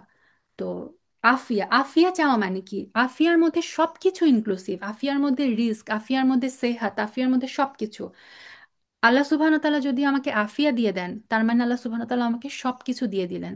তো এই যে রাসূল সাল্লাল্লাহু আলাইহি সাল্লাম আমাদেরকে এইভাবে দোয়া শিখিয়েছেন যে অনেক ব্রড, আমি সব কিছু, আল্লাহ তুমি আমাকে জান্নাত দাও। আমি বলবো না আল্লাহ তুমি আমাকে জান্নাতে একটা দুই তালা প্রাসাদ দাও, এই রঙের প্রাসাদ দাও, এই হীরার না, আমি আল্লাহর কাছে জান্নাত চাবো। জান্নাতে যাওয়ার পরে আমি যা যা মন চাই সেটাই পাবো। সো দোয়ার ব্যাপারে আমাদের হতে হবে দোয়াগুলো জেনেরিক। আরেকটা ইয়ে হচ্ছে যে আমিন, আমাদের সামনে যখন অন্য কেউ দোয়া করবে তখন আমরা আমিন বলবো। আমিন বলা মানে কি? আমিন বলাটাও কিন্তু সুন্নাহ। এবং আমিন বলা মানে হচ্ছে, ধরেন আপনি আমার সামনে দোয়া করছেন, আপনার দোয়ার পর আমি বললাম আমিন। তার মানে আমিন বলা মানে হচ্ছে আল্লাহ সে যা বলেছে আমি সেটা অ্যাগ্রি করছি, এবং আল্লাহ আমিও এটা চাই। আমিন মানে হচ্ছে আমিও এই দোয়াগুলা চাই। সো এটা একটা মানে দোয়ার এটিকেট। সামনে যখন আমাদের সামনে যখন কেউ দোয়া করবে আমরা আমিন আমিন বলবো। এবং এই আমিন বলাটা কিন্তু এটা রাসূল সাল্লাল্লাহু আলাইহি সাল্লামের না, এটা মানে আম, সমস্ত প্রফেটদের মধ্যে এটা ছিল। যে কারণে আপনারা দেখবেন খ্রিস্টানরা, ইহুদিরা, ওরাও কিন্তু ওদের দোয়ার পর এইমেন এইমেন বলে। সো এটা কিন্তু মানে উম, একটা এটিকেট দোয়ার। আচ্ছা, আজকে অনেক সময় হয়ে গেছে, আমরা এখানে শেষ করি। নেক্সট দিন দোয়ার একটু অল্প একটু পার্ট থাকবে, দোয়ার কবুলের দোয়া কন্ডিশনাল কিছু দোয়া আছে। অনেক সময় আমরা দোয়ার মধ্যে শর্ত জুড়ে দিই, কখন এই শর্ত জোড়াটা অ্যালাউড, কখন এই শর্তগুলো আমরা মুস্তাহাব, এবং কখন শর্ত আমরা দিতে পারবো না দোয়ার মধ্যে। এগুলো আমরা ইনশাল্লাহ নেক্সট উইক আলোচনা করবো। আর হচ্ছে দোয়া কবুলের স্থান এবং সময় নিয়ে আলোচনা করে ইনশাল্লাহ, আমরা যেহেতু দুলহিজ্জা মাস সামনের বুধবার থেকে ইনশাল্লাহ শুরু হবে জার্মানিতে, তো নেক্সট উইকে ইনশাল্লাহ আমরা দোয়ার পার্টটা শেষ করে দুলহিজ্জার 10 দিনের কিছু করণীয় নিয়ে আমরা আলোচনা করব। তো আজকে আমরা এখানেই শেষ করি। সুবহানাক আল্লাহুম্মা ওয়া বিহামদিক, আশহাদু আল্লা ইলাহা ইল্লা আনতা, আস্তাগফিরুকা ওয়া আতুবু ইলাইক। সুবহানা রব্বিকা রব্বিল ইজ্জাতি আম্মা ইয়াসিফুন ওয়া সালামুন আলাল মুরসালিন ওয়ালহামদুলিল্লাহি রব্বিল আলামিন। আসসালামু আলাইকুম ওয়া রাহমাতুল্লাহি ওয়া বারাকাতুহু।